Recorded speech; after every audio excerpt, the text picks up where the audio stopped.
Hey everyone, and welcome to the channel. My name is Ash, and I'm here with a review of Toodee and Topdee on Xbox. Now, this was released on the 7th of June 2023, developed by dietzribi, if I've pronounced that right. I probably haven't. It's there on the bottom of the screen, and published by Top Hat Studios Incorporated, who were kind enough to send us a copy for this review, so big thank you to them for that.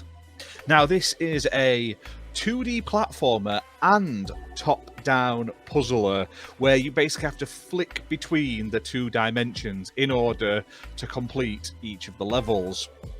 Now, the story is basically a cosmic turbulence has caused these dimensions to merge, and basically these two guys have to work together to basically put the universes and the dimensions back in balance, because basically there's a missing semicolon that basically holds it all in balance. It's a weird little plot. I feel if you're a coder, you'll probably get the plot more than like someone who has no idea about coding, but the core gameplay and everything makes perfect sense. Now, in these games, obviously, they're from two dimensions, and you basically have to get both of the characters in the vicinity of the portals at the end of the level.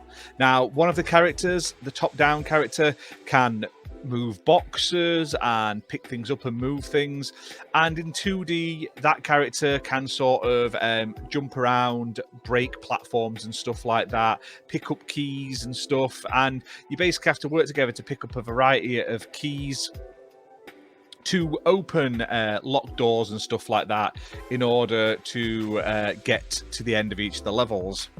Now, not only are there basic platforming levels, there are also boss levels as well, where you basically have to take on like large bosses, and they're really good, but it can be quite stressful at times.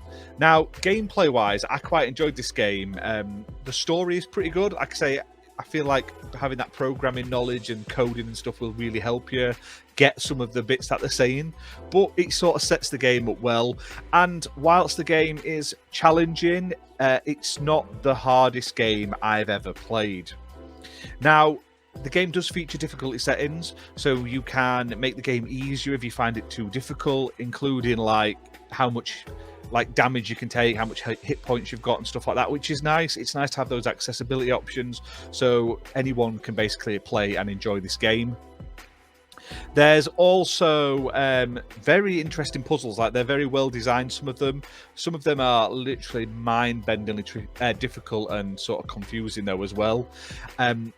It's not all perfect. Like I say, I wish there was a sort of rewind button, because some of these like puzzles, they involve a lot of movements and stuff like that, and if you make one mistake, you basically have to restart the entire level again, which isn't the end of the world, but it's just frustrating, especially when you're pushing the boxes or carrying the boxes. One wrong move and you could drop your box in a hole basically, and that you can't get it out of. But like a quick rewind, even if it was just like so long, would have been nice, instead of having to like restart the entire level over and over. Now, the game also supports couch co-op, which is great. So you can both play one of the characters, each of you controlling like the 2D or the top-down aspects of the game. It's a very good co-op game, working together and stuff like that. Kind of reminds me of Overcooked in that it can like end relationships and stuff as well, possibly. But I like that that option is there to have. Now, the game is playable on Xbox One, Xbox Series X and S consoles, and PC. It's optimized for Series X and S consoles with 60 FPS, and it also supports smart delivery. Now, the game is also available on other consoles and on Steam, and it's priced at £16.74 on Xbox. Now, I highly recommend this game if you have someone to play it with. I think whilst playing it solo, which I did, is fun, and you have to sort of flick between the characters as you go in on the fly.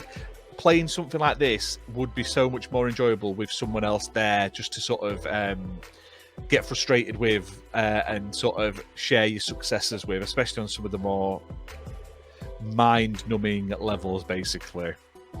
But overall, a great little game. It's got a really nice like 2D to 3D art style, especially like when the camera flips down and stuff. I think that looks great. Soundtrack's lovely as well. The bosses are interesting. Can be difficult at times, but it does have those accessibility options to enable you to make it easier to your sort of place like and your skill set. So all in all, not a bad game at all. So definitely check this one out from publisher Top Hat Studios. But that's it for this video, guys. Hope you've enjoyed it. If you have, hit that like button, hit subscribe, and we'll see you very soon for more gaming content. Bye for now.